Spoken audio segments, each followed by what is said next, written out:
Yes, let me proceed. Hello, everyone. Welcome to our today's webinar. My name is Asanas Mwithiga. I am the global lead in harmful practices at Equality Now. It gives me so much joy and pleasure to welcome all of us to our webinar, whose theme is the role of Paramount Chiefs in ending female genital mutilation in Sierra Leone and in Liberia. We have interpretation in French that is available. Kindly click on the globe at the bottom of your screen to switch to the language of your choice. Equality Now is an international human rights organization that works to protect and promote the rights of women and girls globally. We at Equality Now, we combine grassroots activism with international, regional, and national legal advocacy to achieve legal and systemic change for women and girls, and work to ensure that governments enact and enforce laws that uphold their rights. As we all know, female genital mutilation is an extreme form of discrimination against women and girls that violates several of their human rights, whose effects are lifelong and affects the quality of women and girls' lives. While female genital mutilation is practiced in 92 countries, as per Equality Now's report, FGMC, a call for global response, it varies in the context in which it is practiced. In Sierra Leone and in Liberia, for instance, FGM is mostly performed as a form of initiation in preparation for marriage and is a prerequisite to joining the Women's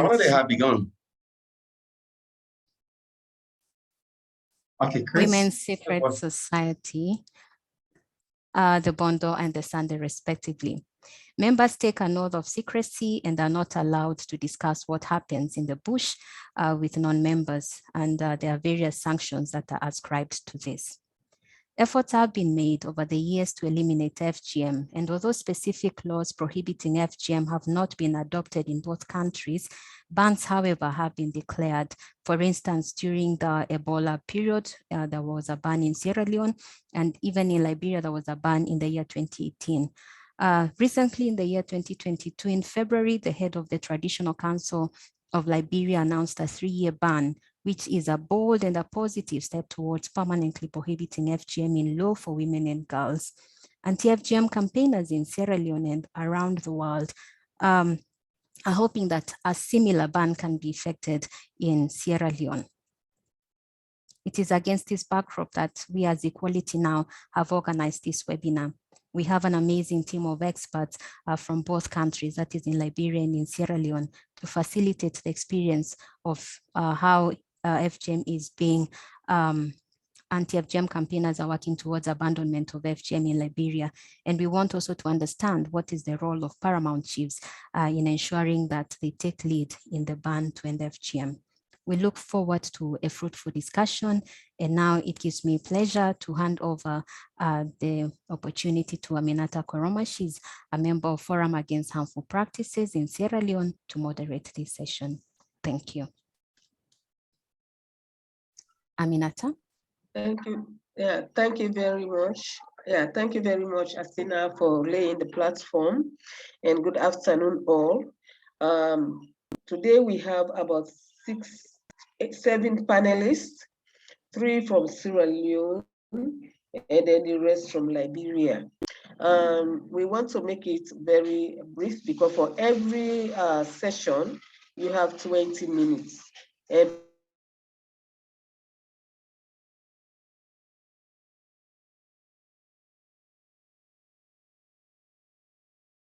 for sessions that have 3 speakers, you have 4 minutes to speak.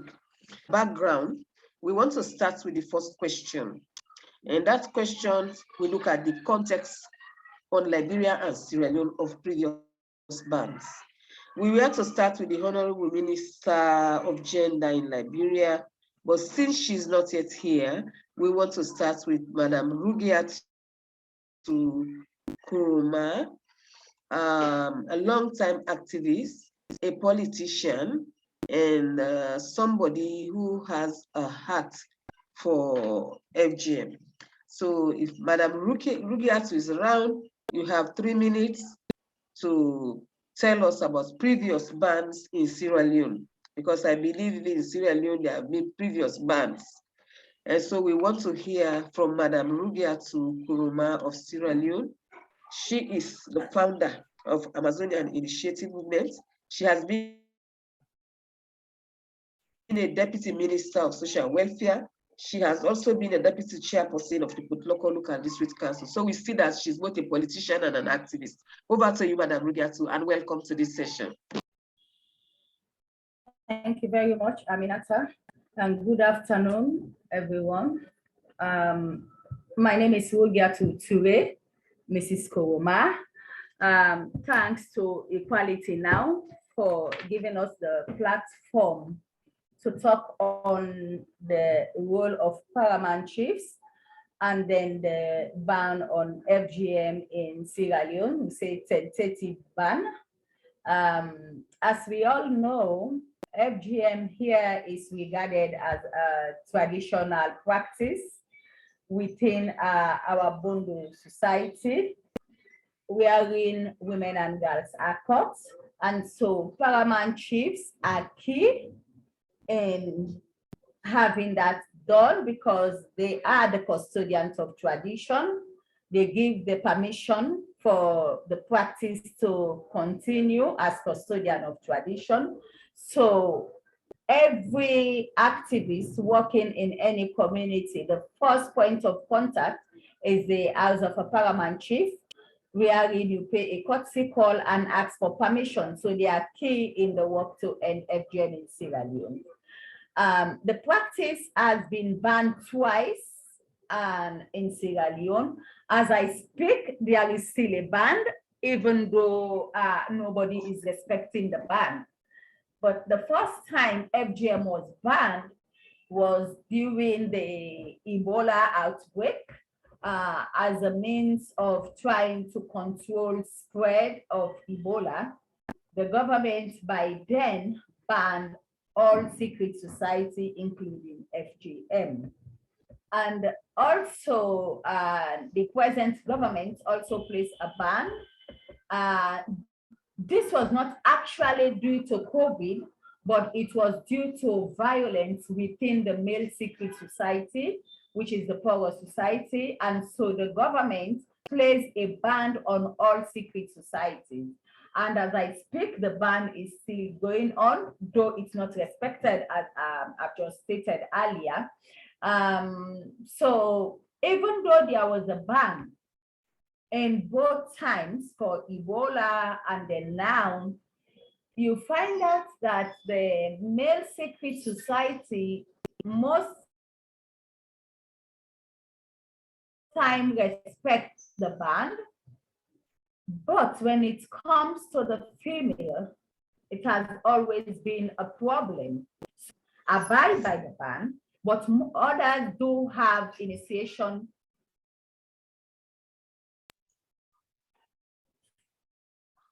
Yes, but others actually do initiation secretly. And that is where you have civil society as monitors visiting communities and at that time intensifying the campaign. During the period of Ebola, civil society activists, members of FAP, actually took up on training quarters of FGM. We call here Sowes or Zoo. They were trained so that they can respect the ban. And to this day, we still continue to train the Sowes, who are actually I don't always want to say perpetrators because they are also victims. But overall, the ban on FGM in Sierra Leone actually was like a good stepping stone that could have given an opportunity to us as campaigners to continue engagement. But as it is now, there are certain stumbling blocks. As recent as last month, we saw a press release from the Paramount Chief condemning the work that we are doing and blaming it to say the work to end FGM is creating chaos within their chiefdoms, and so they have a press release. But notwithstanding, as campaigners, we are still working and looking for ways to engage the Paramount Chiefs again, because we've been engaging them. We've been having workshops with them. We've been working in the different communities where they are, and we have never had any confrontation with Paramount Chiefs. And to this day, they've been cooperating. We wonder why the change. And so we say a ban on FGM is necessary and we want to thank you now. Maybe you can elaborate on that later. Thank you very much. As we see, we now welcome the Minister of Gender of Liberia here.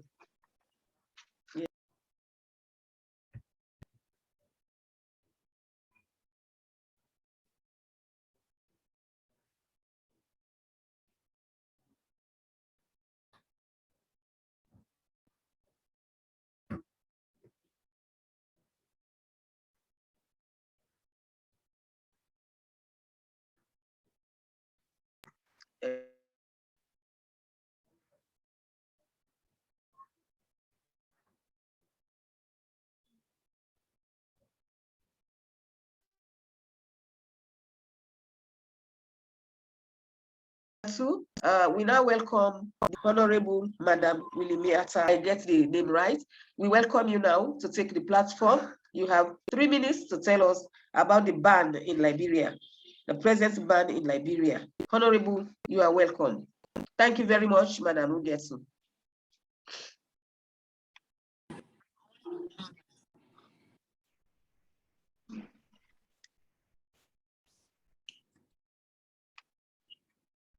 Is the Honorable Minister in? Honorable Minister of Liberia. Yes, I'm here. Thank you very much. You have the platform. Okay, 3 minutes to tell us about the context of the present ban in Liberia. Okay. Hello, can you hear me? Yes, I can. Okay, thank you very much. It is an honor for me to be able to join this platform. As you can see, this is work that we've been doing for a long while now in Liberia.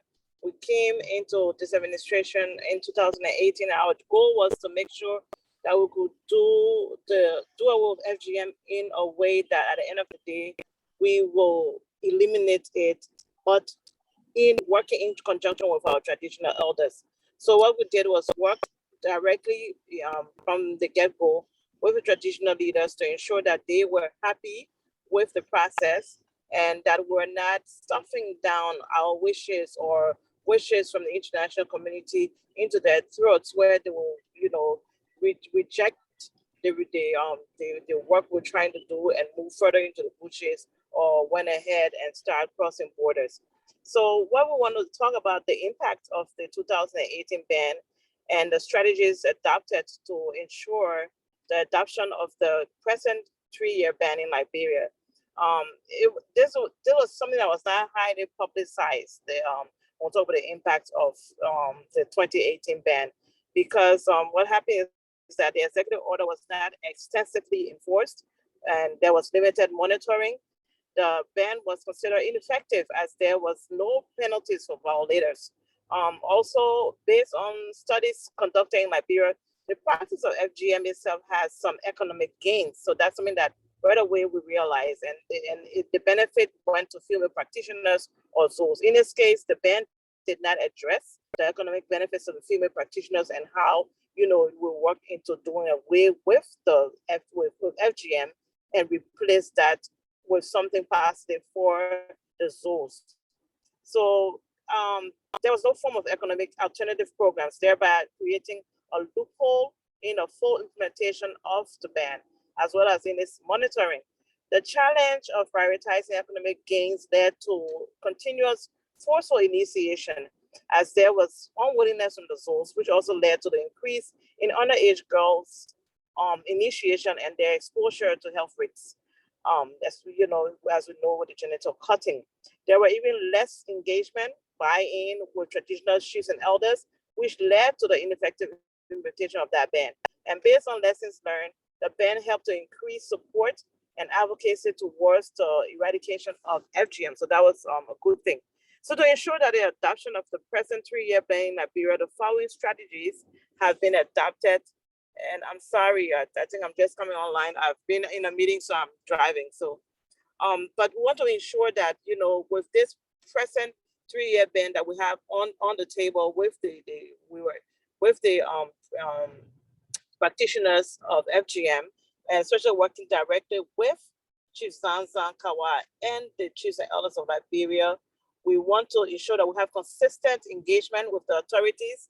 So that means working directly hand in hand with the National Council of Chiefs and Elders of Liberia, and also my colleagues at the Ministry of Internal Affairs. And because they are close with all the matters relating to FGM, the practice and the tradition, and to get buy-in for all policies, projects, and programs relating to traditional matters, it's important that we engage those stakeholders, especially. We need to have a full involvement and consultation with the chiefs, the elders, and souls in the conduct of the projects, the programs, and other related activities that will give them ownership, because at the end of the day, we want them to have the ownership, and that's how we'll be working with them. Whereas we as a ministry are advocating, we also put the programming and the implementation in their hands, so that at the end of the day, when we do pass a law, the law is taken into context and the law is led by these practitioners. So we have the case of the Spotlight Initiative, which we are one of the countries that are blessed to have that initiative, and it's aimed at addressing gender-based violence, harmful practices, as well as addressing adolescent girls' sexual and reproductive health and rights. The full involvement included the active participation of the chiefs, the elders, the souls, ranging from planning to implementation of these projects, and also as beneficiaries, wherein some groves were being transformed to economic livelihood and vocational centers, because that is what was able to come back for us to say, okay, so the economic value that the souls have when they get into the cutting part of the traditional practice, we were replacing it now with alternative economic means. And the vocational centers, that means they'll do everything else in there apart from the cutting. As in the case of the temporary suspension of all sanding activities through the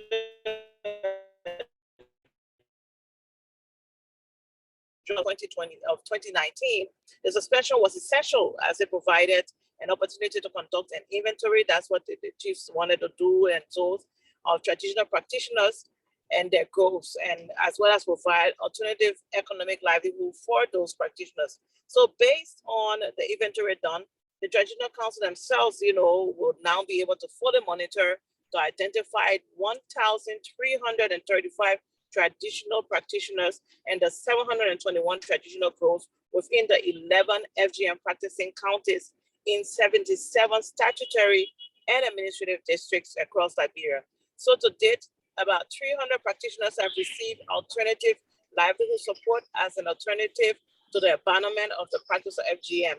And 4 counties now have vocational and heritage centers. As in the case of the government of Liberia and the partners' anti-SGBV roadmap, there's a roadmap that is owned by government itself and supported by government. The National Council of Chiefs and Elders extensively created a work amongst traditional leaders because we supported them from government coffers, and that included those regarding the need to end FGM.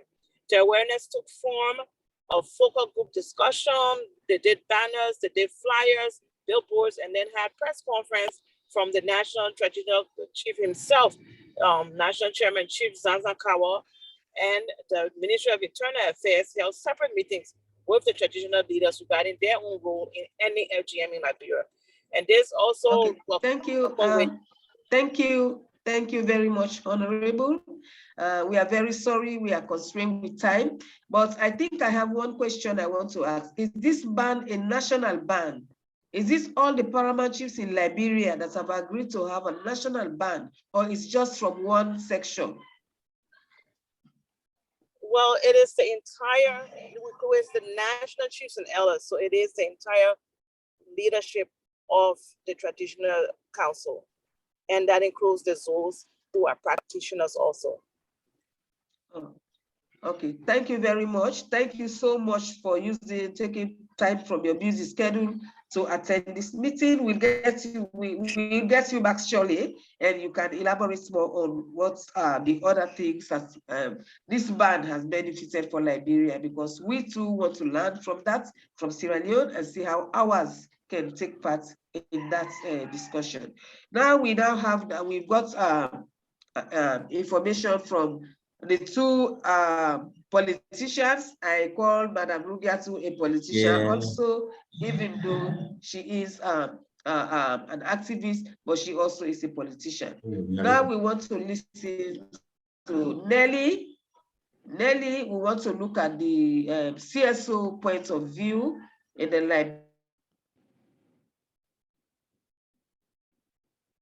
Liberia side. Floor, 3 minutes.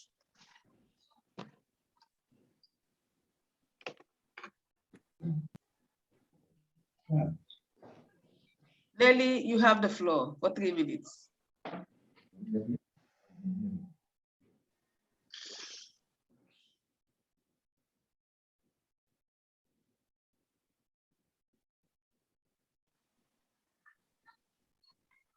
Is Nelly around?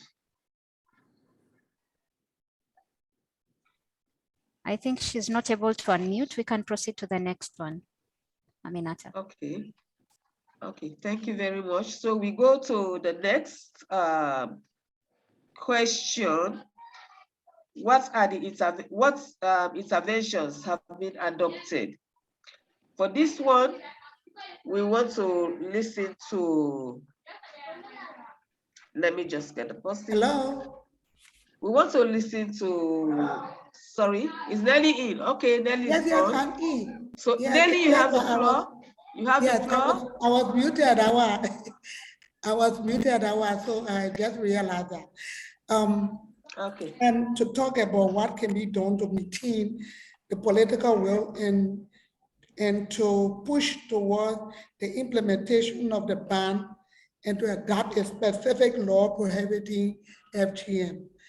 Okay, the first thing we have to do here is that we have to make sure that FGM be realized in the countries that has been practiced, that it is a crime against women, against humanity. Because FGM is something that has been practiced for several years upon and kids as young as 2 years old who don't have the means to be able to decide on their own what they want to be. But then before they come to maturity, they find themselves already being cut. So for us to be able to come up with a specific, to have the political will is to be able to create more awareness and advocate more for the passage of the FGM bill. Because when there was a time when we pushed for the implementation of for the lawmakers to pass the FGM bill or the Domestic Violence Act, at the time, the component of FGM was removed because it was sticky. And it was said that because it is traditionally related. So then most of the lawmakers, they didn't want it to be part and parcel of passing that bill with that component attached. So with how it is right now, and thanks to Madam Ellen Johnson Sirleaf, who was the president of the Republic of Liberia a few years gone by, she was able to also come up with a ban before she left. And the ban took effect in 2018 ban. And now we have her with the lobbying, with the advocacy we have been carrying out for the years now, have triggered the traditional council to be able to pay more attention. And now the traditional council have come up with banning with a ban to ban the other FGM for 3 years, which is a very good step towards what have been happening to women and girls over the years. And one of the main things that we are against as women activists is that we realize that most of those that have been initiated into the practice of FGM, they are being forced against their will. Most of them are being forced. Those survivors of FGM always tell you that I didn't know what I was going into. So they are being coerced, they are being forced. So then we are saying there are strategies that we have to work around, even though we talk about elimination. But then equally, so when you are talking about elimination, you should also be able to realize that while you are eliminating, you have to use strategy to work around it. So sometimes we push for people for the right-based approach, where people will be given a chance to agree whether they want to be part or parcel, but let them reach the age of maturity to choose between what they want to be or what they don't want to be. So then we use both the right-based approach as well as the elimination approach. So then the only way you'll be able to maintain the political will is to be able to lobby with the lawmakers, lobby with the government, so that they can be able to help to be able to make sure that the issues of FGM is being reduced or being eliminated from Liberia. Okay, so, thank you very much. Thank you, thank you, Nelly. Thank you very much. Thank you. I know I'm taking some time. Thank you for the good work you've been doing in Liberia. We appreciate this so much. We want to listen to the next speaker, that is Sita. Sita, we want you to tell us what can be done to maintain the political will and the momentum on the implementation of this ban that has been adopted.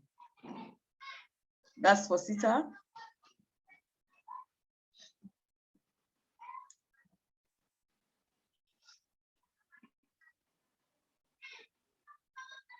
Is Sita around? Sita, kindly switch on your microphone. Unmute. She's muted.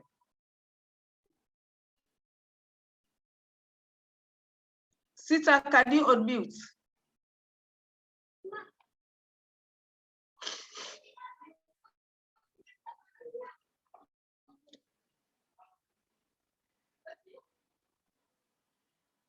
Sita, you are muted and we cannot hear you.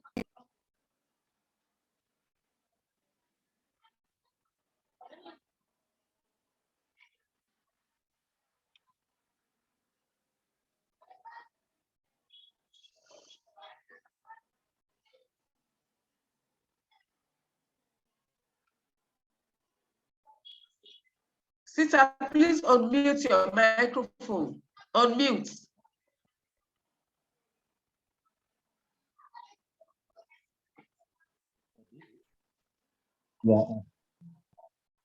Thank you. Thank you very much. Carry on. Okay, thank you very much. Firstly, let me be thankful to... I got a question, but I want to make some clarity and provide information, because we need to know when it comes to FGM. I'm not referring to other countries, but Liberia is a different issue. But can you hear me? Yes. I am happy and proud to be part of this conversation today. And then I should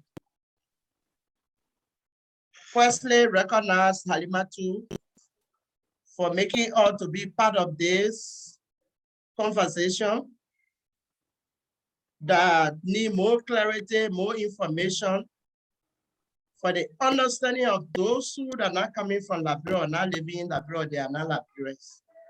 Firstly, as a traditional leader, we are grateful to our government. When we say government, this present regime, which is headed by His Excellency Dr. Joe, that make us as traditional leaders to understand this issue, to work along with our people to really abolish FGM in Liberia. But the fact of the matter here is this. You find other countries that just practice FGM by themselves. For all in Liberia, it was institutionalized, lessened by government. So that it was legalized. In doing this, government, because of the campaign, the international community coming in to really show that FGM is harmful, Liberian government should do everything through the donor to convince and make we are traditional leaders that in the practice to understand that it's harmful for our children and harmful for us. In doing that, we work through the government.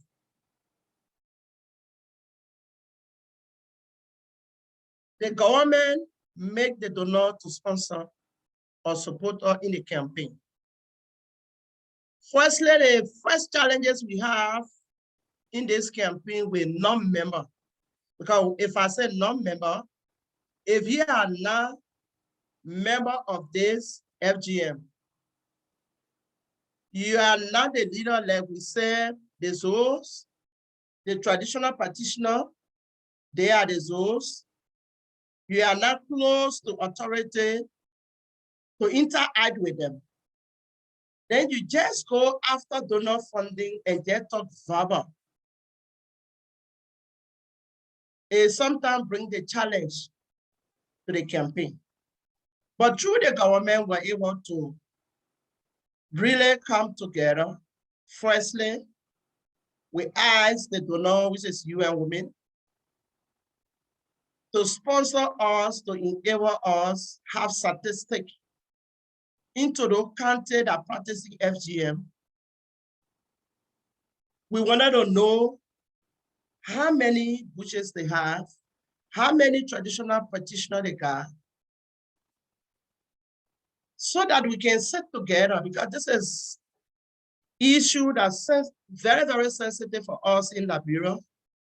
Like I was speaking about, if you ask me, when we started a campaign, you asked me, and I tell you, well, what you're saying is not true. I will not, but through the government, we're able to get the understanding. Those days, people within the campaign never have the right or the strength or the power to stand publicly and just talk about FGM. Because you have the traditional people that believe in FGM, that believe that true FGM practice will bring some value to their grandchildren.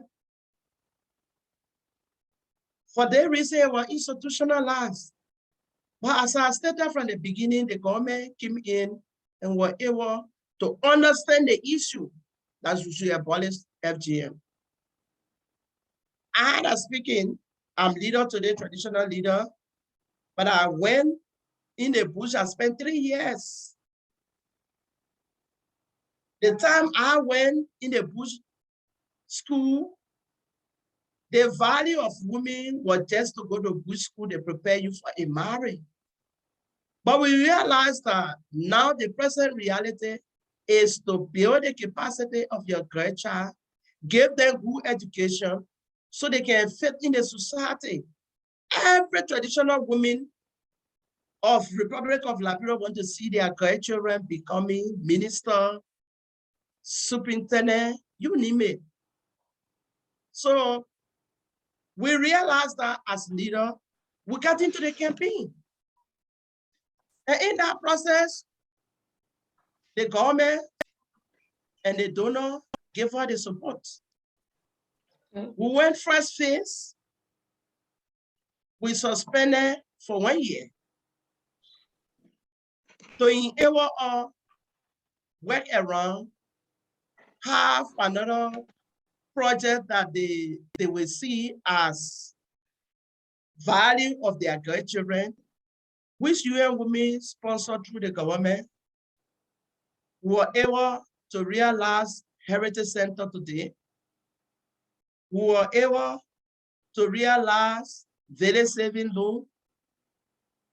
We were able to realize other registry program through the government and sponsored by donor.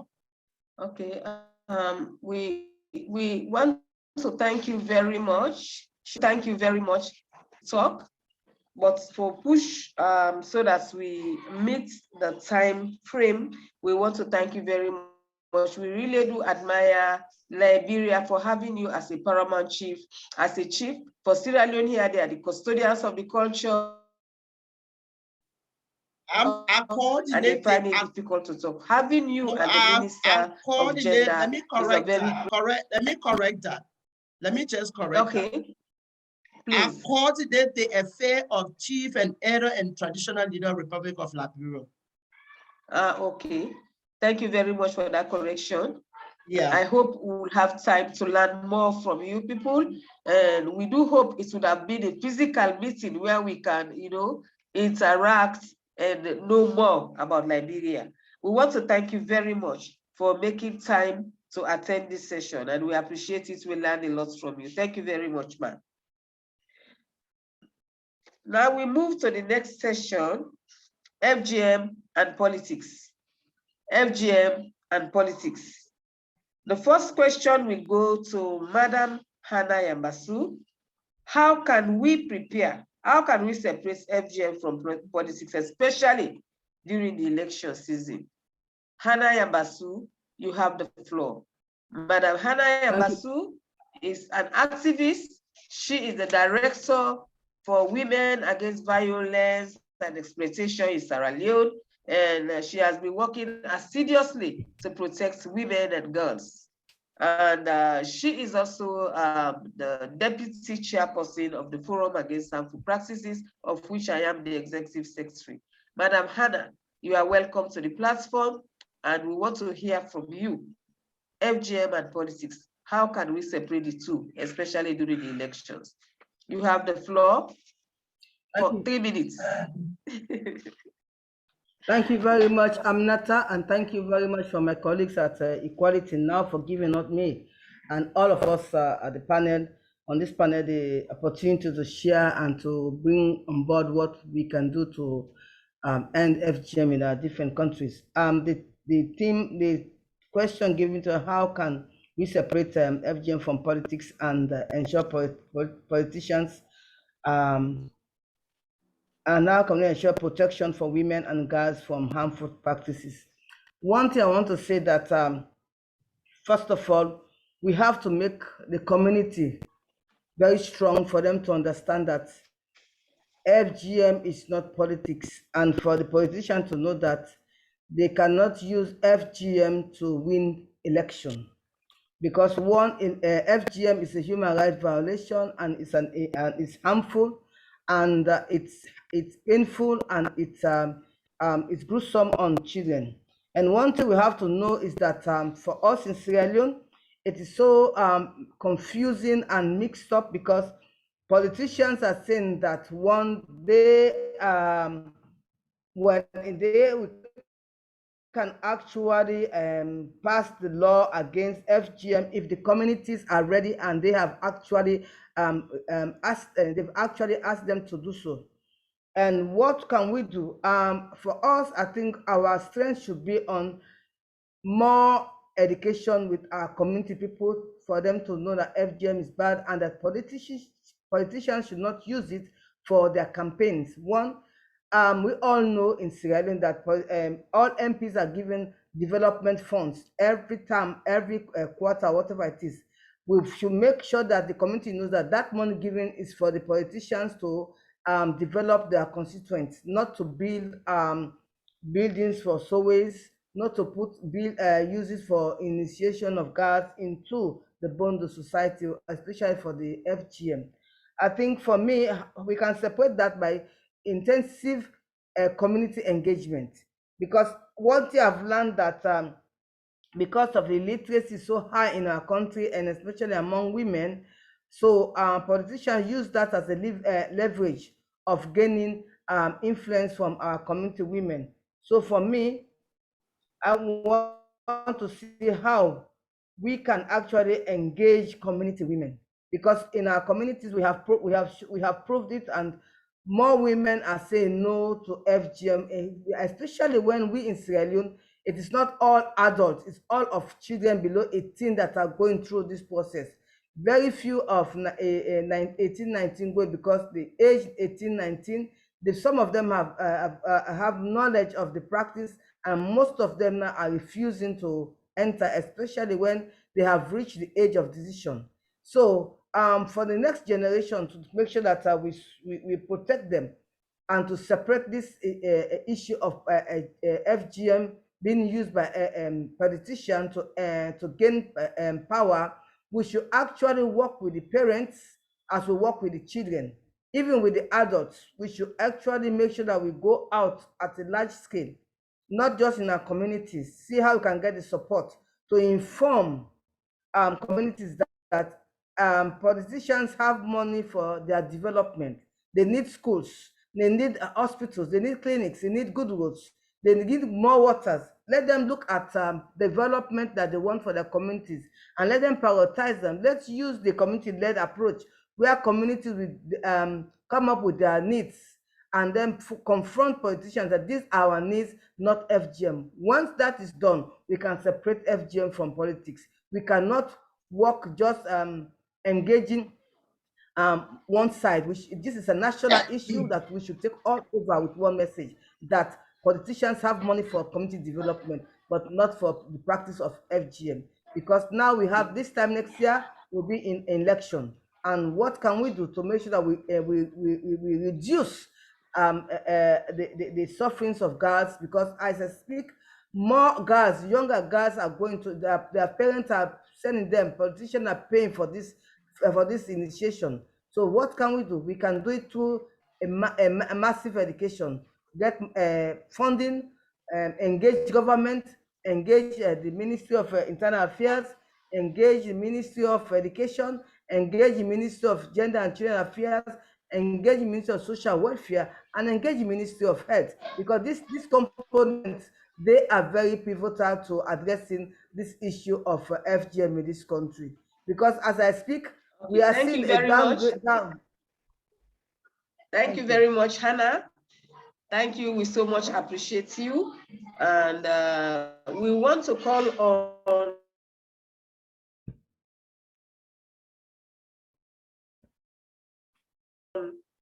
Ruth Fona to also tell us what she thinks can happen.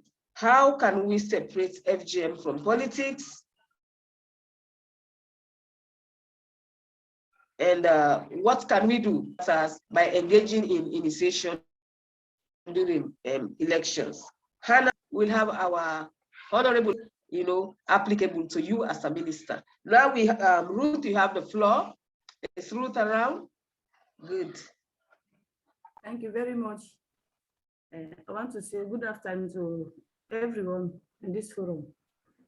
First of all, I'm Ruth Fona from the North. Yeah. And I want to say separating politics from FGM, it takes a lot. By which way? Let's put it this way. If we do thorough campaign among we the Soways, I believe that we will achieve by destroying our camp, that's our organization that we said this is a Sowe council, by discouraging the people especially we that accept that FGM is not good at all or not. And now we know the reasons, the differences between the harmful and the good parts of it. And for the North, it's not easy. Few of us that has the idea, we are not too much, but by encouraging other ones, by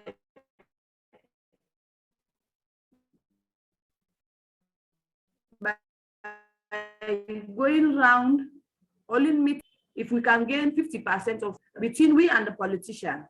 You see, in the area of the politician, we already know the examples because I too practice politics. We never saw any politician putting their own sisters or daughters in any secret society because they know the harmful things. So if we are firm as always, we try to discourage the council that in terms of politics, it's just a short time. It's not a time that we are going to gentry or having mourning, or that particular time, they will use that time to make us fly from one country to another. So we need to tell those politicians that if you are not doing this, why do you come to encourage people?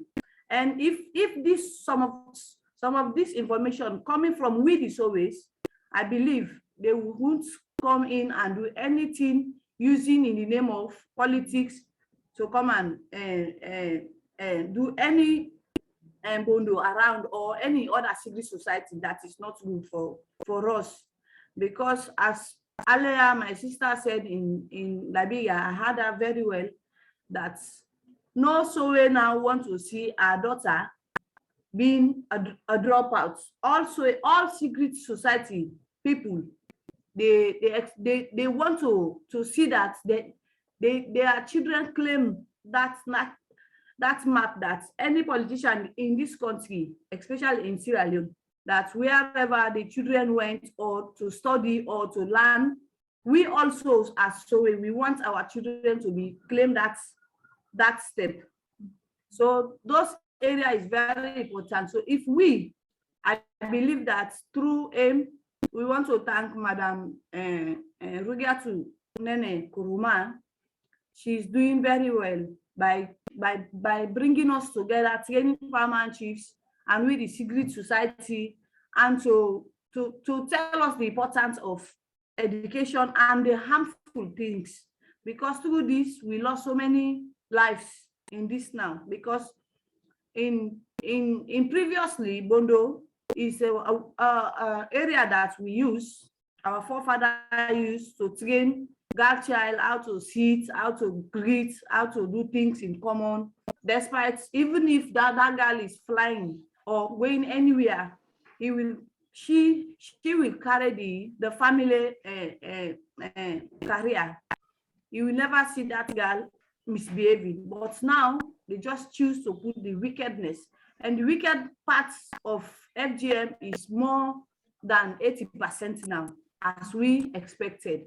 So that's why we said the FGM is the most dangerous part.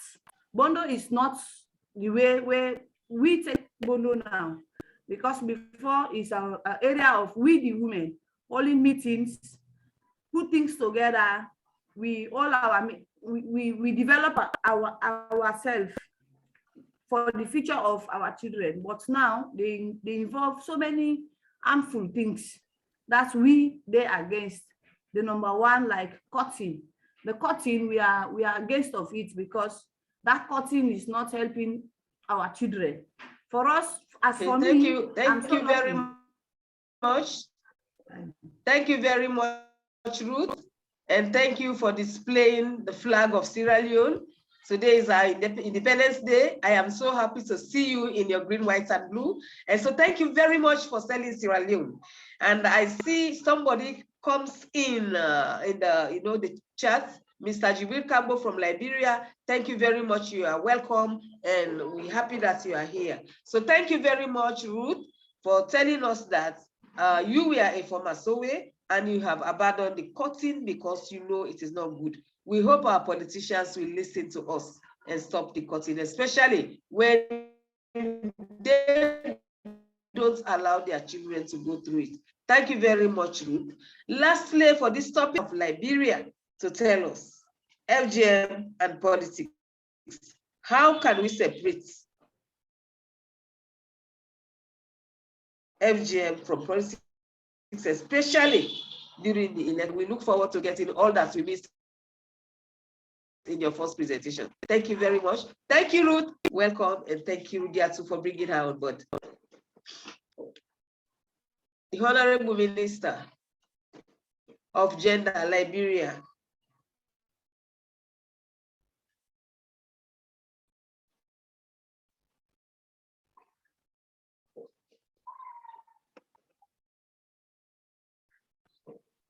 Hello? Is she around? Yeah. Yeah, Thank so you how very many much. Welcome. minutes do I have for this answer? Sorry? How many minutes are allocated to this answer? Maybe 5 minutes. Okay, so the presentation was more important for 5 minutes and not an answer. It is what it is. So in terms of separating public, politics from FGM, it is as simple as possible. I think that is the reason why we are getting where we are getting with our traditional elders, because we are actually giving the power towards the traditional elders to lead the way. And we're not the ones coming in and saying that we are the know-alls. What we say is what you must do. A lot of times the politicians are afraid to touch the FGM, especially when we're doing bills and we're trying to pass laws and all of that, because their constituents are practicing. Here in Liberia, from the 11 counties, the lawmakers most times will be afraid to touch it because they're afraid that if they go and pass a law against it, the people will not vote for them. And so at the end of the day, if the traditional elders themselves are the ones who are leading the conversation, it will make the lawmakers even more comfortable to know that they can actually do their work without being fearful of not being voted in or not because of the traditional values. They themselves also, as we are separating politics from the traditional, especially FGM, the lawmakers themselves need to be the ones who are even joining hands with us and the traditional elders and having the conversation with our mothers and fathers in the villages and towns and letting them know the difference between the good part of our traditional practices and then the harmful part. That way, we know that at the end of the day, this person is actually seeking the interest of the people, and it's not all about politics. Because the politics of it will say that don't touch it. Whereas if it's about the people, you are going in and you're actually engaging the people and you're having the people to also have ownership of it. The fact that the traditional elders themselves are the ones leading and not even the government going into the community and saying, oh, you must do what we say, shows that we have separated politics from it. Because if it was about politics, then we will not even be touching it, because why? Our lawmakers are afraid to touch it. Government will say, oh, because we don't want to lose votes, we will not touch it. But we're doing it right now, and we're working hands in hands with the Zoos themselves, and they are telling us what their needs and their wants are, and we are going right to the human part of it, delving into part of it, delving into the needs of the communities, delving into what we consider ourselves and the communities and our traditional elders consider as the most beautiful parts of our traditional values, and ensuring that we are keeping it and we are honoring those parts, whereas we are also fighting against the cutting, because that is the only part that we're saying let's do away with. It shows that we are working directly in the interest of the people, and we're not putting politics ahead of it. So I think the most important part here is that we give ownership to the practitioners, so that practitioners are leading outside of politics, and the practitioners and saying what they need, and we're seeing the alternative economic empowerment happening, so that the communities can continue forward with the beautiful part of our culture, whereas we're doing away with the HTPs. Thank you, over. Thank you very much. Thank you so much for being straight to the point. We are happy that Liberia politicians want to separate, and for the mere fact that there is a ban, it's a great step forward. And Sierra Leone will love to learn from you. Thank you very much. Now we move to the next session, the alternative rites of passage. As somebody rightly said, Sierra Leone, we are not against the Bondo society as a whole, because there are a lot of values that are within the Bondo society. What we are against is the cutting aspect. And we want to see how we can sell out the idea of an alternative rite of passage where you can go through every ceremony of the Bondo without the cut. For this discussion, we have 10 minutes. And the first person we want to listen to, we have 3 panelists here. Ruth Fona. Sorry, we have Ruth, we have Sata, and then we have Madame Rubiasu. We want to hear first from Ruth as an ex-SOE to tell us what do you, how has the alternative rites of passage received, how was it received by secret societies? How is the alternative rites of passage received by secret society? Was it a welcome idea? Did you have challenges? How was it received? Ruth, over to you. Thank you very much, ma'am. We have so many challenges. You know, it is not difficult, it is very difficult to receive. Now our challenge here is we want to make more trainings. We need more trainings, and we need to go around, not only in our area. If for me, for example, I already get the knowledge, then I hope and believe that it is very bad for us to put hands again on those things in terms of FGM. But we cannot receive the message and sit with the message while getting a challenge when in terms of politician is coming. That's why we want to go around, and we need more training, more, because we have a lot of training before. But for example, with all the trainings that they give to the Paramount Chief, we never expected that they would give another release, press release, that they have challenges in terms of this FGM. So we have been expected that those Paramount Chief will call us now to attention that we make a trip with you, we follow you everywhere, any hour. We are not ashamed, and we use our power as a Paramount Chief to help you people achieve your goal. But now, in this case, we need more training. That one is very, very more challenging for us. And without fund, we cannot do that. And another area is we receive, some of us receive it, the message that FGM is not good. But for those that are not fortunate to be went to school, they think that only and solely is their office of getting source, which is very, very wrong. Because now they eat before, and they eat, even now, this present condition, without Bondo, they eat. They wear new clothes. But when you meet those people, they will tell you that, not that I'm not agree with you, because if I can remember what my grandmother told me about Bondo, Bondo is a very good area, but for now, wickedness has taken over. They will accept that fact, but they will not leave the practice, because they feel that for that 2 days or 1 week, they find their survival. So that is a big challenge again to us. Not that people are not accepting, but how to live, how to continue with, how to continue living in this period of believing that FGM is a bad practice. Now, for me, I have 2 examples. If time can permit me, I will share that testimony. I'm the secretary of the secret society in Morampa Chiefdom. When I got this information, I tried to circulate the information by calling them. The first one that accepted, he said, "Now, as for me, I will accept, because before I nearly has a case that a daughter wants to die in my hand because of I'm the one that caught that particular daughter, Joanna. So now this new one is coming now, this bondo, that we don't have to cut again. Cutting is not among us again. In fact, without cutting, you have what you expected to be get.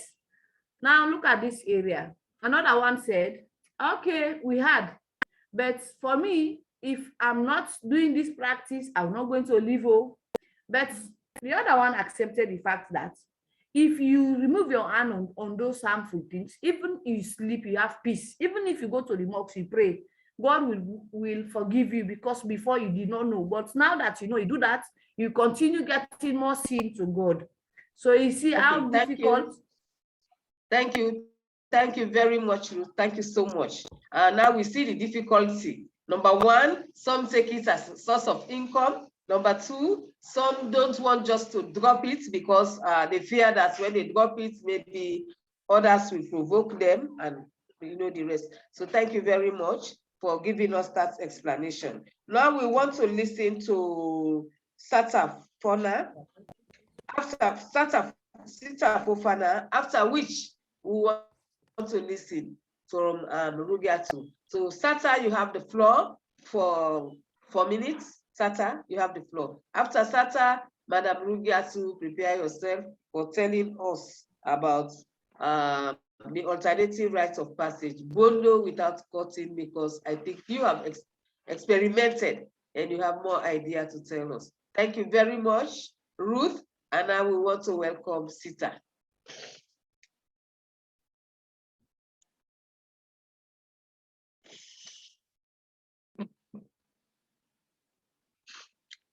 Sita, on mute.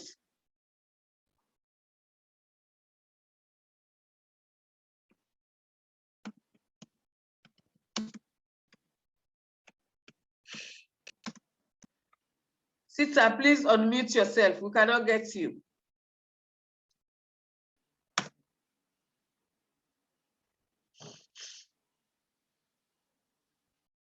Sita is muted.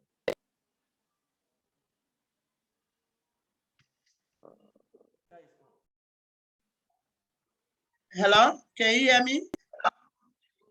Yes, yes, I can. Thank you very much. Carry on. Thank you very much. For me, the rite of passage is another way forward in abolishing FGM. On one fight, we said that the Bondo or the Sane society have a good one that you really want to reserve, or you don't want to do away with the good side of the Sane or the Bondo. The right things we did, there is challenges when it comes to funding. But like I said, through the donor, can you hear me? Yes, we can hear you. You hear me? It is to have the Heritage Center and create a classroom teachers to really make our guide children go to school.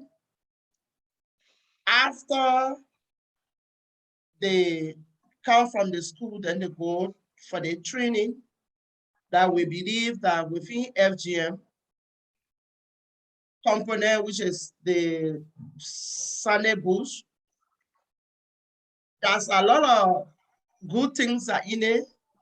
When we talk about dancing, singing, knocking or beating the salsa, we want the traditional practitioner to remain in the system so that these our guys that we're encouraging or we're trying to protect from FGM cutting can also have another skill while they are going to school.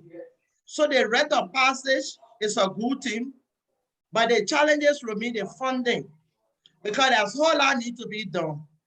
The traditional practitioner, if you tell them, okay, you Romina, you are the role model, apart from the cutting, We need another value from the traditional setting that will be imparted into those children. You need to give them another skill. You need to really, keep them up and support them. We all know when it comes to traditional practitioner, there are now young people that in it. It is the elderly, oldest, mothers. So if you tell a mother, we want you, Romy, to really impart this knowledge, you need to really sustain them the best way. So we believe that the rite of passage, the challenge with Romy, money, the finance aspect will be the challenge for us. We're already in the process. We believe that together with our government and civil society, we will get there. And I believe in doing this, it is process. It is not an event. Especially so, I told you, for us in Liberia, with institutional assets and legal assets.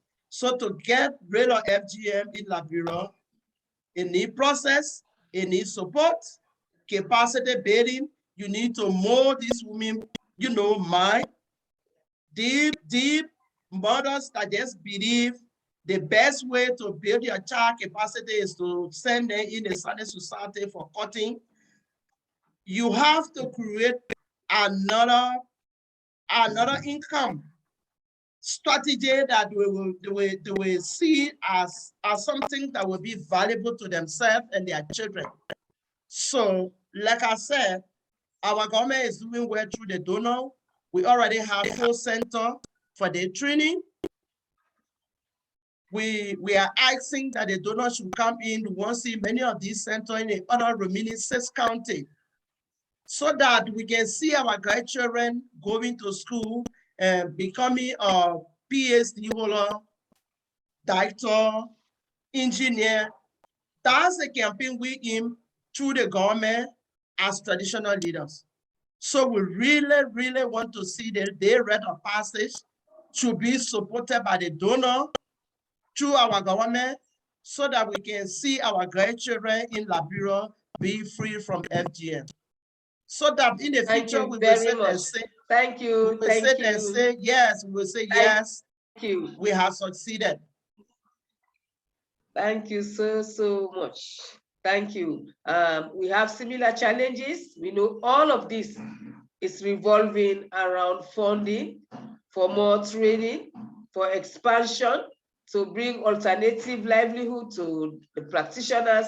These are all challenges that is preventing, the end of FGM. And we do hope the alternative rite of passage will be something everybody will accept in Africa, so that we empower the Bondo or the Sunday society without harm. Thank you very much. Now we want to call on Madam Rugiatu Kuruma Niture. The same question goes back to you. The alternative rites of passage. How has the ARP been received by secret society? What, if any, have prevented the ARP from being accepted? And finally, we want you to share the experience of Bondo without cutting. Over to you, Madam Rugiatu of Sierra Leone.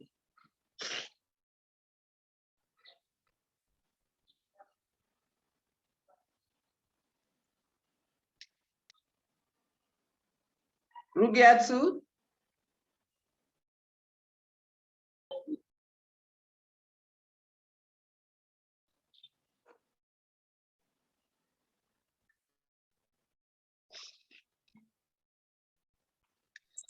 It looks like they're having some connection issues. I don't see them on the participant list anymore. So maybe move to the next question. Yeah. Okay.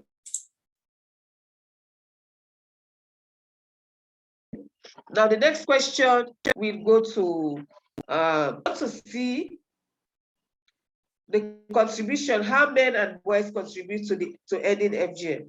The first speaker here, you have 10 minutes. The first speaker would be Patrick Momo of Mopada, Sierra Leone. Patrick Momo, if you're around, you have the floor. Hope he is around. Yes, Patrick is around. Good afternoon, colleague. Okay. My pleasure being here. You know, it's so amazing that I've been able to be a participant on this wonderful webinar that we have to talk about an issue that is eating into the development of our society. And coming to my question, how can we engage men and boys to contribute to the campaign to end FGM? Of course, the engagement of men and boys is one thing that cannot be underestimated. Men and boys are highly, highly relevant towards the fight of FGM. I just want to quickly highlight on 4 key issues why we have to engage them and how do we have to engage them. First and foremost, we all know that in the African tradition, the men and boys, these are heads of their homes, and most likely they are the final decision makers in their homes. So I want to believe that if men and boys are used and they are engaged and they are against the issue of FGM, it is possible that they will discourage their wives, their children from associating with themselves with issues with FGM. Because when you want to involve women or guys in FGM, for a guy, they have to consult the family, and the head of that family is the man. So when the man says no to it, the woman has seen that power, that authority in the African setting to take a decision boldly that I have to forcefully engage my daughter, you know. And coming to men, every woman of that age who has to be engaged, they have to share knowledge on that engagement, either with their husband or with their boyfriend, that kind of things. So once they discourage that woman has seen that leverage to take up that decision. Secondly, again, one to have to look at it has been a cultural belief that women who have gone through FGM situation, these are the ones that are responsible or are ready to take up marital responsibility. You know, that has been the belief or the notion. And if the men and boys now have the awareness that maturity or leadership role in the home does not lie in a woman that have gone through FGM. To me, of course, we should have the belief that what is the length of time are they going to spend in that place? Possibly it's 1 month. And looking at that, responsibility and maturity is a behavioral change. So that 1 month period or less than that period or a week is not reasonable enough to train somebody to be prepared and fully ready to take up responsibility in the home or in the society. So it's a mere life. So we need to let men know, men who are decision makers, allowing the activities contained in society or level, they should fully be aware that that is a big lie. That time is not enough to teach somebody a responsibility, or that does not make somebody mature to take up marital responsibility and running the home. Yeah. And thirdly, we also have to realize that FGM for women is a human rights issue. Therefore, every woman or every girl child in the society have the right to participate in all levels of decision making, all levels of affairs in the community. Therefore, they need not to discriminate them. They need not to be abandoned or to be ignored in terms of certain issues. When in terms of discussion, say, you are not a full woman. As I quote, they used to make that statement in our countries we are in. So men ought to know that that is not true. And lastly, again, sorry, I know we have women here, so sorry for what I'm going to say. It's a belief in African men that men normally say they get high sexual satisfaction from women who are who are no member of the FGM. So men knowing the reality, men having the belief, which is now the belief of most men. So men should start to speak about this issue, so that through them speaking it out, women who are ready to get married, who wants to believe that except you go that way before you can come out and get ready for marriage, they should know that it's a big lie. And for men believe that when you are not a member of the FGM, you are always in that position to make your husband very much happy. And we all know. Sorry, I missed out. You missed out on this last one, you mean? Yes. I was just saying there is this belief for men in society today that a woman or a guy who has not been part of the FGM is more sexually active, is more sexually empowered to make the husband happy in bed and that kind of stuff, to satisfy the husband sexually. So men need to come out with those kind of things, and they should discourage, and they should come out with that free mind and willingness to speak on those issues. And I believe that will also help to discourage, and that will also help to end FGM in our society. Okay, thank you very much, Patrick. Thank you so much. We want to listen to the next speaker, Pajibu Markins from Liberia. Good afternoon, everyone. Good afternoon, Pajibu. Welcome again. Welcome once again. It has been a while. Yes, thank you, Alminata. It's so good that I'm here. I had a very tough time this morning. I even traveling in the interior part of the country on my way to the city, but I'm not yet. I have not yet reached the city, but however, I've parked somewhere to make the call so that I can contribute to the discussion. Okay, thank you very much. Okay. So yes, the question. Yeah, the question. The question is, how can we capitalize on men and boys to end FGM in Liberia and Sierra Leone? Yes, as the first speaker was saying, it is important to capture. Yes, as the first speaker was saying, it is possible to capitalize on men and women and boys to end FGM, because majority of the girls who undergo FGM, they do so to please men. And so if men are the one accepting those girls who are not going on FGM to be their wife and their partners, they also give edge to any of the practice. Before then, in other communities, traditional communities, if a female is not circumcised, that female is not acceptable to be a wife in traditional community.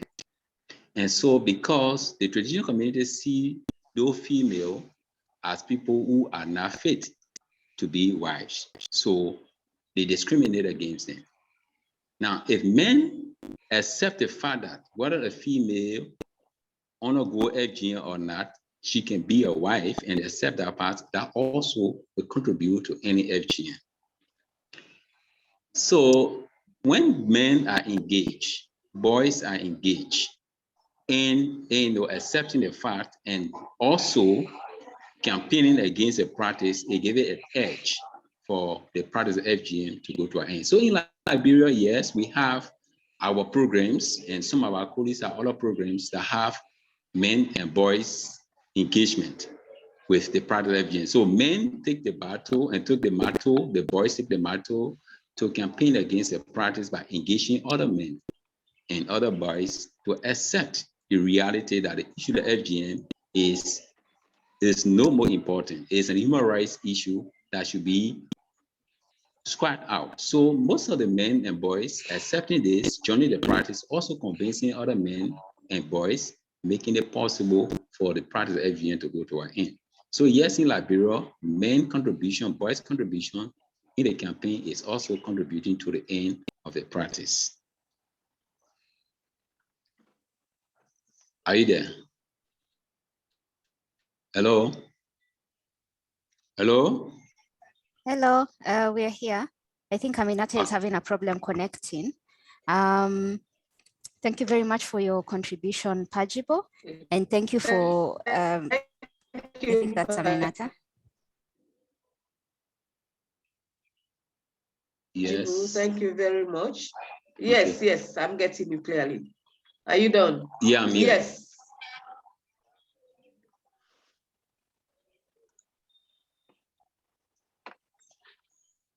Yes, so as I was saying, the first thing, I apologize for joining you very late. I was traveling. Yeah, can you get from me?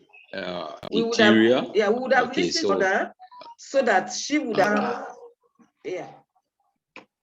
So if you have other questions you want me to answer, you can post it to me where I'm posted right now to.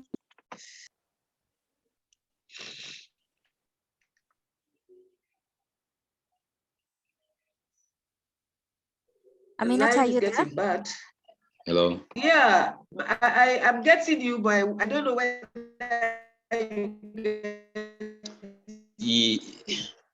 Can you hear me? I'm hearing you. Though the network is not good, but I'm hearing you.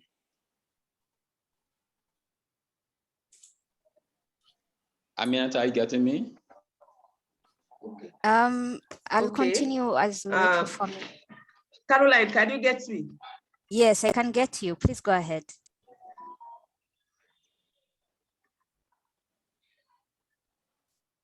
Yes. Okay, I would have listened to one more person from Sierra Leone. Yeah. Oh God. Okay.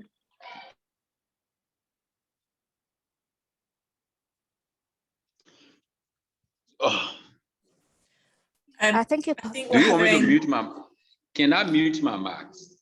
Yes, yes, please. Please. Thank you. Thank you so much. Let me proceed because Aminata is having problems with connection. So yes, for the next. Yes, I think I'm on now. Can you get me now? Yes, we can, Aminata. Please proceed. Okay. Now we want to look at the next aspect.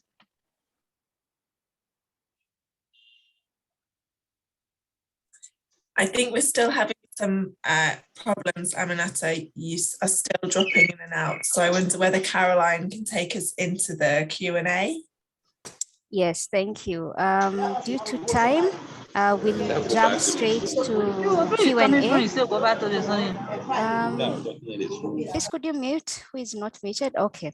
So we had a question in the section. I'm not seeing it now. So one of the participants had raised their hand. But the question that is coming here is, can you explain the concept of alternative rites of passage? It's new to me, thank you. Maybe I'll direct this to Rugiato. Rugiato, could you kindly briefly respond to this? The concept of alternative rites of passage. Okay. Kindly unmute yourself, Rugiato. Hello? Yes, Pajibo. Hello? Yes, please proceed, Rugiato. Okay, sorry, there was a network problem here and I had to miss the session. Anyway, the alternative rite of passage or the bloodless rites, you know, in Sierra Leone, Guinea, and Liberia, the Mano River Union, we have similar traditions wherein they believe that a girl has to go through Sunday or Bondo to become a woman. And so because we so believe in this tradition and we also respect tradition, we want to see how we can uphold our tradition without having to injure anyone. So we introduce the alternative rite of passage, wherein communities are trained, women, cutters, girls, and their parents, and everybody is involved, including Paramount Chiefs. You have to go through the same procedure as you go through the Bondo originally, where the courts. You go to the Paramount Chief, you get your permission. You go to the court clerk and get a permission, because these are the people that actually give you permission to carry on with the Bondo culture. And so you have to make sure you go through them first before you start anything. But first is the training processes with the different stakeholders, and then the mothers and the girls. You make sure you identify girls who are already matured, because don't forget, you say you train girls to womanhood, and from that stage they can get married. Yeah. So you train the practitioners who were courted before, and so they understand why you're asking them to drop the knife. And at the end of the training, you will organize a public declaration where you invite different stakeholders within the community and outside the community.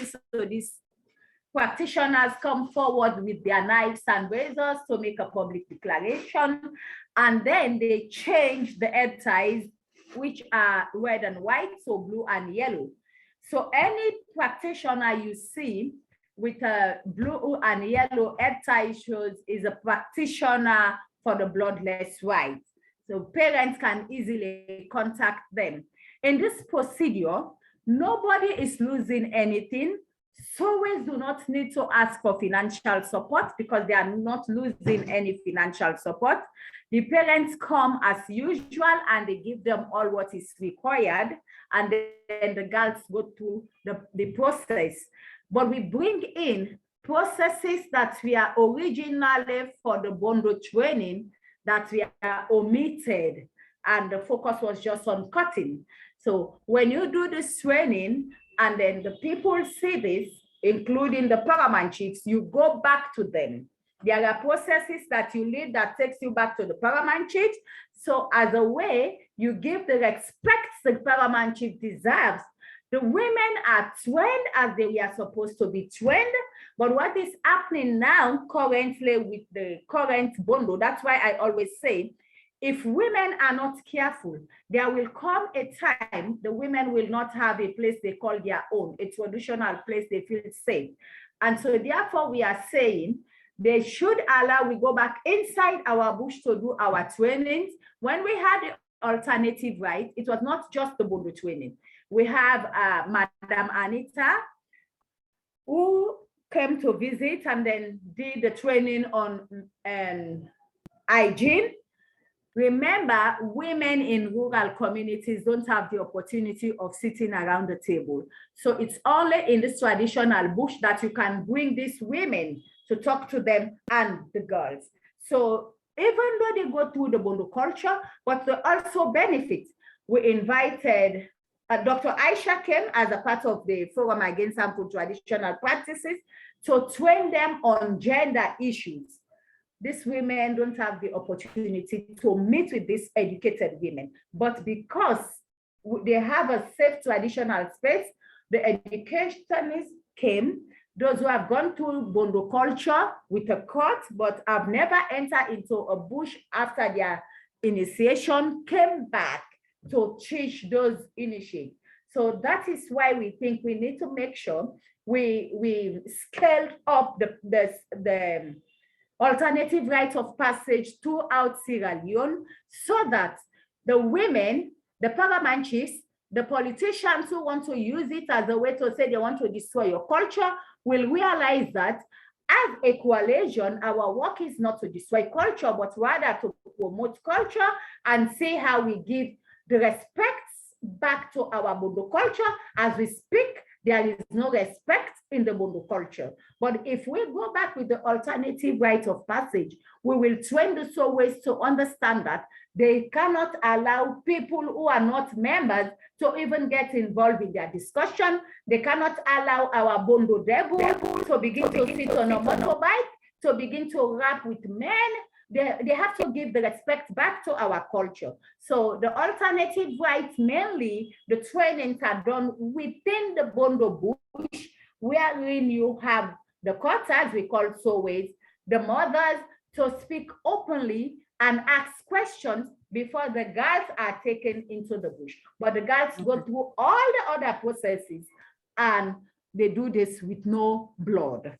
Thank you very much, Rukiatu. Thank you very much. I can see participants are appreciating your explanation in the comment section. Thank you for that. The last question comes from Kenya, Peter Kemei, and this is directed to you, Patrick. His questions are, what are some of the successful strategy of engaging boys from your experience? And can the same strategies be used to engage men in the fight against FGM? Over to you, Patrick. Of course, like I earlier on mentioned in my presentation, the strategy that can be used with boys can also be used for men, you know, because it's almost about the same idea. The only difference is the age gap. But all of the issues I've made mention of in my presentation, these are issues that is applicable to both the nomenclature that we're talking about, boys or men. Yeah. So either way, it can work. I don't know if that helped to answer the question, or can I have a deeper? Yes. So his first question is, what are the strategies that are being used to engage boys? So I think he would like to have the concrete strategy that you guys are implementing. The strategy is just like engaging boys to boys in a privilege or focus group discussion, because issues around FGM, the name itself is a taboo. The name itself is very fearful. So when you are trying to engage boys, it has to be, we are not going direct. It has to be some other engagement. And in the middle of our discussion, and you know that is where you want to arrive. You just bring that as a joke. And then you now start discussing about it. It now becomes a main topic. But you cannot have them together to say, oh, this is the strategy, or this is what we are going to focus on. It has to be the priority of your discussion, but you're not going to bring that forward as the main topic. You have to bring some of that issues, having in mind that this is what you want to discuss on. In the middle of your engagement, you now bring that up, and it cannot take over the floor. And you see those things coming out, you know, like the issue I talk about, the sexual satisfaction. It has happened that, oh, men will say, oh, yes, in fact, me, I don't even want my would-be wife or even my girlfriend. I discourage them. We have discussion. We have somebody who will say, yeah, my girlfriend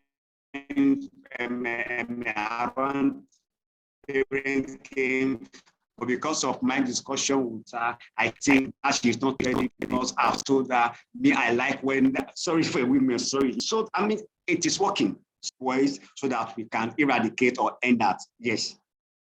Thank you so much for that, Patrick. Let me call on Hannah to also add her voice to this question. Hannah, please go ahead. Yeah, for us, what we have been doing, engaging boys and engaging men. And when I said men, we have engaged the fathers of all our girls that we are working with. And as I speak, all the girls that we work with in all our communities, those fathers have said no to FGM for their girls. And for the boys, Hannah, we have also... your connection is not good. We can't hear you very well. Can you hear me now? Yes, now it's better. Please go ahead. Well, it's a network. What I've just said that, you know, for us, we have been engaging men who are the fathers of our girls we are working with in our communities, and we have been working also engaging boys, because in all we do, we have the boys, we have the girls. Because we look at the next generation, where boys we outright say that, you know, we are not interested in FGM, and where the girls will say they are not interested. And the crux of the matter is that the strategy we have been using and it's working well. And anytime we are working with girls or we are working in communities, we get the men and women involved, and we hold separate meetings because it's about issue about women, it affects women, and sometimes women cannot actually come out boldly what they feel. So we separate these two sexes, the male and the female, and then when we engage them, we come, I mean, for the men, we come up clearly to explain to them that this is the situation. What do they feel about it? What is their perception about the practice of FGM? And once that question is asked, you see them coming up with ideas. And sometimes 80% of the men that we're working with, they say that when most of their wives they have married with, they've already gone through the process, but for their children, they will not go because they didn't have this kind of education. I think what is key here, the strategy is more education, because we're looking at the sexual autonomy integrity body that we call SABI, that the men should know that they should know the importance of every part of a woman, because this is about, we are talking about, it's not about secrets anymore. This is about science now coming on board. The importance of the part of a woman, the importance of the part of the man. And we separate these two people, these two sets of people, and we engage them and we explain to them. And now they are buying it. For the boys, of course, when we meet, we don't meet them, we don't talk about earlier on, we didn't talk about FGM together with the boys. But once they've understood the concept, now they are discussing it. We had a trip in Liberia, the Gas Summit, and one of the key issues that came out was the FGM, both in Liberia and both in Sierra Leone, and that was so key. And the boys actually took the lead that when they come back into their countries, different parts, they are going to take lead to engage the community rulers, the community people. They are going to engage their own parents, because the parent that gives their children away is not any software, not Zoom, but the parent themselves. So for us, we are taking the lead now, because now that conference actually have changed our perception that these girls and these boys should take the lead. So for us in FGM, for us to combat it, we should allow these girls and these boys to take the lead and to change the narrative, and for the men to take the lead. Because to be very honest, in Sierra Leone, all these practices says they done for men to satisfy their urge, and it's so pathetic that we have to be an object to satisfy men in Sierra Leone. So that's my take on it. Thank you. Thank you very much for that. Allow me to, there's one participant. I think the hand has gone down. Alhaji. Alhaji, yes, please go ahead and ask your question. Please be brief, one question. Catherine, is he able to speak? Oh, please go ahead. Unmute yourself and speak. Thank you. Are you getting me? Yes, please go ahead. Yeah, it is not actually a question I want to ask. It's just a contribution I want to make. That's okay, please go ahead. When we look at the role of traditional rulers in terms of sustaining FGM, we have to go back to history. Looking at the traditional rulers, by the time the British were leaving, they left with the traditional rulers a lot of powers, a lot of traditional powers. Everybody was afraid of them. But later, when we assume independence, we discover that political authorities have already politicized traditional powers or traditional authority. What happened? In their different villages, on their different chiefdoms, they were no longer respected. The only thing to galvanize this one is to hold on to the practice of women, which is FGM, wherein you see women respecting them. Whenever there is a Bundu program, you see all the women come to bow to the Paramount Chief. The Paramount Chief have to give them okay before they start doing their traditional practice. They have to give them licenses. They have to do every kind of thing. So they believe that foregoing FGM is like losing 80% of their traditional power. This all is about power struggle between the local authorities, which we have to try by all possible means to break that kind of chain. Because chiefs nowadays, they have limited power from the young men, from the community. The only way to throw their weight is to hold on to FGM to ensure that, no, if we decide FGM to go, we are losing 80% of our power. So that's one thing I always notice. And this last question that Hannah has just answered, yes, quite correct. But of late, we are doing an intergenerational dialogue from Shade, because we discovered that intergenerational dialogue is a very key strategy in fighting against FGM, wherein we set people according to their own generation. Boys, girls is one generation, younger men and younger women is another generation, then older men is another generation. So intergenerational dialogue on FGM is among men is very, very key. So that's just the contribution I want to make. Thank you so much. Thank you very much, Alhaji. Let me give the speaking opportunity to Wari Mamadou. I'm sorry if I have butchered your name. Wari Mamadou, please go ahead. Thank you very much. First of all, I want to use this opportunity to thank Madam Ugatunene Ture and Anita Kuruma. A very big thanks as they are leading the fight against FGM in Sierra Leone, and they are breaking the silence for men to actually engage in this kind of discussion.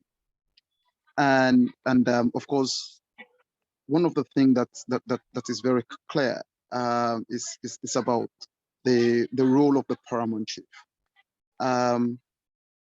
We cannot dispute the fact that the Paramount Chief are the custodian of our culture, and they have enormous powers that cannot be taken away from them.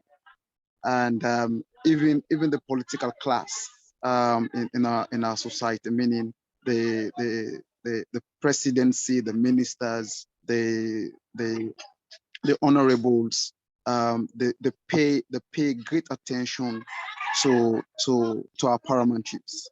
So engaging them for them to be able to understand the need for them to uphold a bloodless FGM is very key. Our Paramount Chief knew very well that based on the kind of authorities they have, I mean, no government, nobody will take their power away from them until their demise. So as an FGM campaigner and what AIM and other organizations actually doing through FAB is for the Paramount Chief to understand that that none of us are against the tradition or the culture of our society, but rather it's about the well-being of the women and girls, for which the Paramount Chief had the responsibility to protect as well. You know, so it means that and for the North especially, we have no female Paramount Chiefs. You know, they are all male Paramount Chiefs, and engaging them, able for them to understand is a very laudable effort. So the role of Paramount Chief in making sure we have a bloodless FGM is very key, and we are pushing towards that. So once we have the Paramount Chief on our side, it's a win. It's a win for everyone. So we just need to continue to engage them and for them to able to understand. I mean, this is not about them against us, but we are all in the same trajectory to save our women and girls. So thank you very much. This is what I want to say. Thank you very much, Mamadou, for your contribution. You've made very valid and great points. I'd like to proceed to the last final question. So this one is coming to all the panelists in this particular section, in this session. There's a question here that has been raised by Alimato, and the question is, given that the case of Tatu Kamau given the case of Tatu Kamau wanting to legalize FGM, this is the case in Kenya where a medical practitioner challenged the law against FGM in Kenya and raised the point of right to culture and also the right of women to practice FGM. And the court ruled that the government had the right to limit the right to culture as a human right because FGM violated so many other human rights that it was not it did not make any sense for it to be allowed to continue. And also on the right of consent, the court ruled that you cannot talk about consent, valid consent for women without looking at the context under which FGM is performed, because in most cases there is external pressure to go through FGM, and that external pressure removes the free will of women to decide whether they want to go through FGM or not. So there is no right of consent. And we also recognize that FGM is recognized under human rights law as a form of torture. So, and protection from torture is one of the rights that cannot be excused in any way. So that is the context of the Dr. Tatu Kamau case in Kenya. So the question is this: given the case of Dr. Tatu in Kenya wanting to legalize FGM, we know that some groups supported her, some Sowes in Sierra Leone supported her. So the question is, how do you counteract their claim that FGM is their religion? So this is not only for Sierra Leone panelists, but also Liberians. How do you counteract the claim that FGM is part of their religion or culture? So we will start. I'll give each panelist 2 minutes maximum so that we can conclude. We've gone over time, and I will start with Aminata, our able facilitator. Are you able to speak, Aminata? Okay, we can't hear Aminata. So let me proceed to Hannah. Hannah, please go ahead. 2 minutes.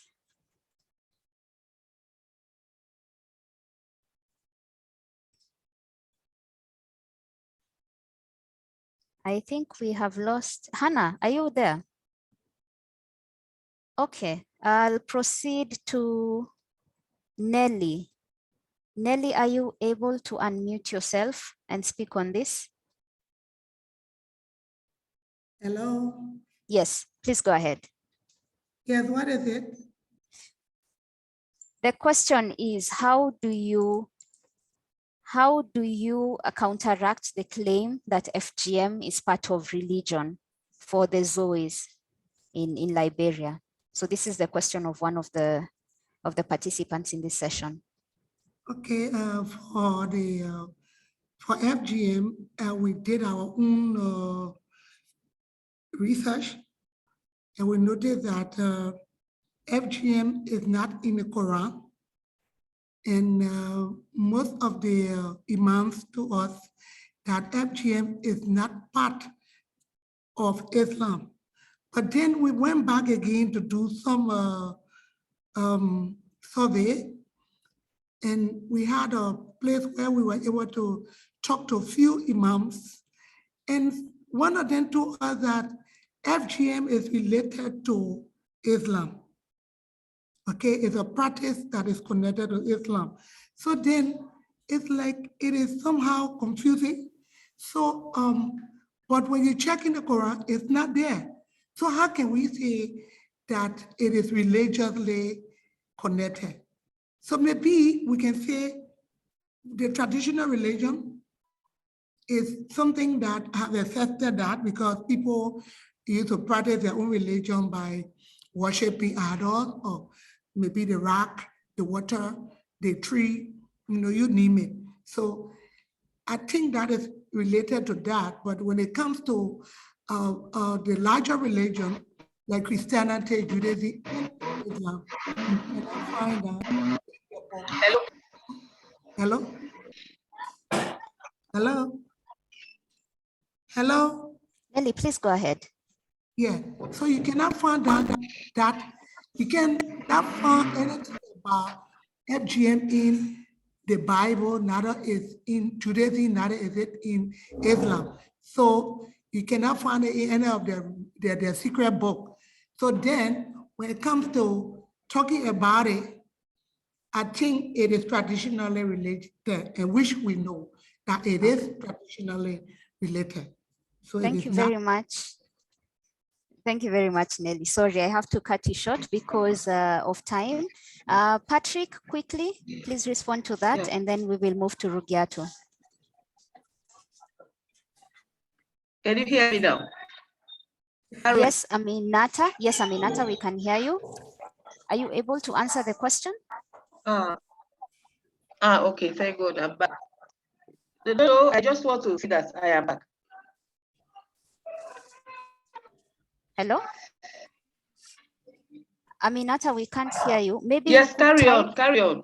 Okay, okay. Patrick, please go ahead.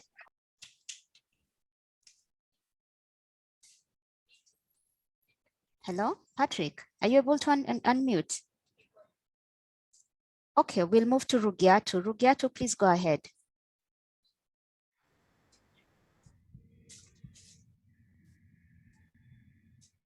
Rugiato. Okay, we don't have Rugiato. Okay, so the question was about the FGM being part of the religion, but we are not able to get I think our panelists are having a challenge with unmuting. So I will proceed because of time to give a brief summary. Okay, can you hear me? So I answer that question. Can you hear me? Yes, please. Yes, please. Okay. Go ahead. Yeah. Briefly. Yes. Okay. Question is whether religion. Can you hear? Yes.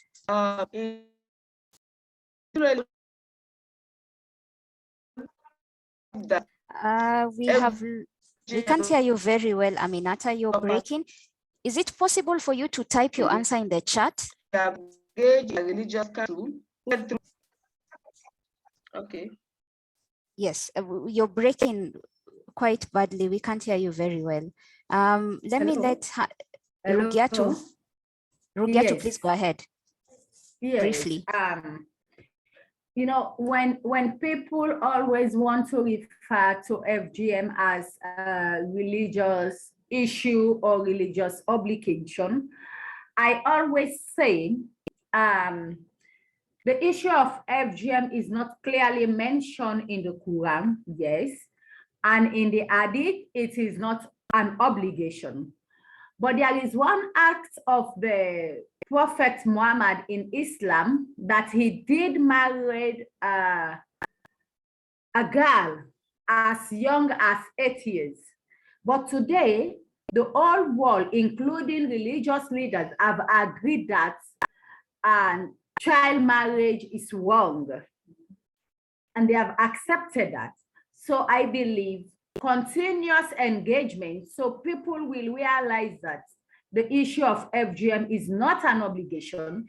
No religious book has accepted that, and that's why we are working with religious leaders.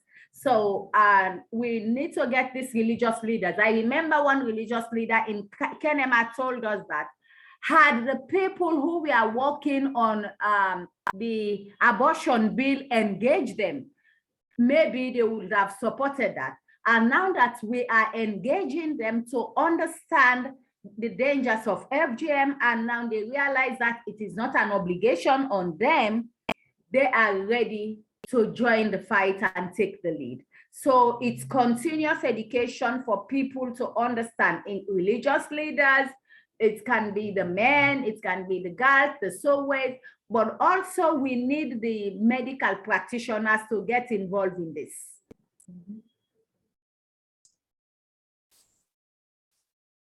Thank you very much for that, Rugiato. Hannah, your last words. I can see your hand is up. Yes, for me, FGM has nothing to do with religion. Actually, as Luli said, in our work, we have been engaging religious intellectuals, and they have been tended that It's the saying of the prophet, but it is not in the Quran, and we recognize the Quran. And even the Bible, there is nothing like FGM. This is just something that people, because they hide behind a religion to do practices of have FGM. we lost Hannah? We've lost Hannah. Okay. I think thank you to the panelists for your contributions. Let me just do a quick summary of what has come out. We've heard from the Honorable Minister of Gender from Liberia, as well as Seta, Madam Seta, that it is important for all interventions to include the beneficiaries, in this case, the community, the chiefs, the elders, that policies cannot be coming from the government and just going straight to the community. The community has to be engaged for there to be ownership. And also when we're talking about the fight against FGM, we cannot talk about just using laws or programs encouraging SOWEs and ZOEs, the cutters, to leave the practice without giving them an alternative source of livelihood, so that they can also have their capacity built to be able to support themselves. This is because FGM is linked to the economic aspect of it. And then we've heard from Nelly that it's important for us to use the rights-based approach when we are advocating against FGM. I think most of the time we've seen that we focus a lot on the harms approach, the harmful effects of FGM. We need to go back to linking FGM as a human rights violation for women and girls, and linking that in our interventions. We've heard from Madam Hannah that FGM is not politics and it should not be used in elections. And she has said that we as the civil society organizations, as well as state actors, need to do intensive community engagement to ensure that communities are more engaged in deciding their priorities, so that FGM is no longer a priority. She's mentioned that politicians do have a fund, a development fund, but the fund is for the development of the community, of addressing the needs of the community, and not for sponsoring girls and women to go through FGM or for building anything for the SOWEs, the bushes. That is not the reason for this fund. So for that reason, we need to have massive community engagement to ensure this. We've heard from Ruth, a reformed SOWE who has been working with FAP, and she has said that all SOWEs want their daughters to continue with their education and to progress, as is the interest of all parents. So it's not only politicians who want the best for their children, but also the SOWEs. And she has said that the bondo is not dangerous. What is dangerous is FGM. And she has also mentioned the responsibility of the SOWEs and the ZOEs to make the politicians accountable, because they don't want their families to go through FGM, but they are encouraging daughters of others to go through FGM. We have also heard from Rugiato. Rugiato has mentioned to all of you the process that that FAP adopts, even the Amazonian Initiative movement during the alternative rites of passage.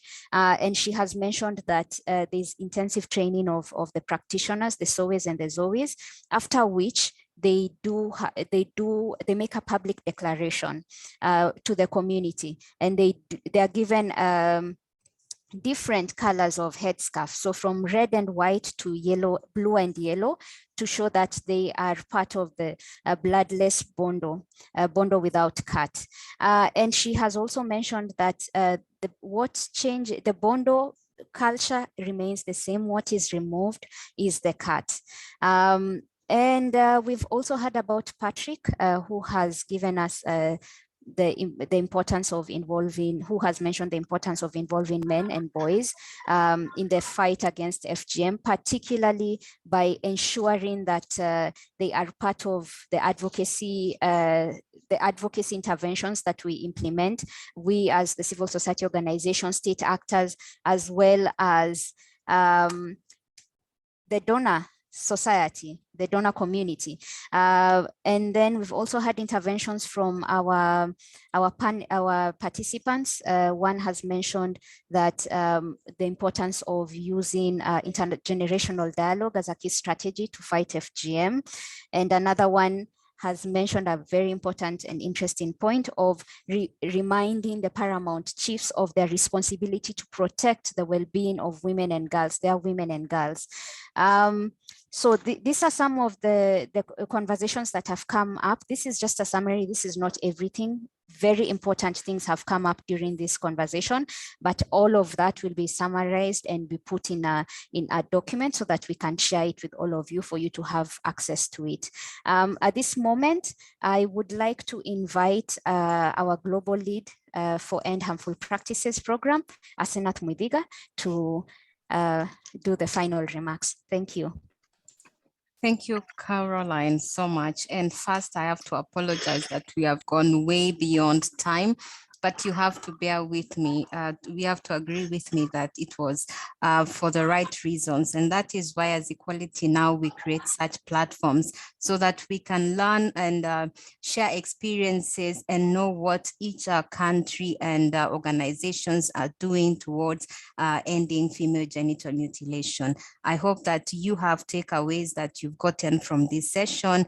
And I want to really appreciate the Honorable Minister for Gender in Liberia, our expert panelists. Thank you to our moderator, esteemed participants and colleagues from Equality Now. I also want to acknowledge Honorable Jebi Kilimo. I've seen she's still here. Thank you so much for taking time and being with us as we have been deliberating in this webinar. Until next time, have a good day, good afternoon, good evening from wherever you've joined us, and thank you so much.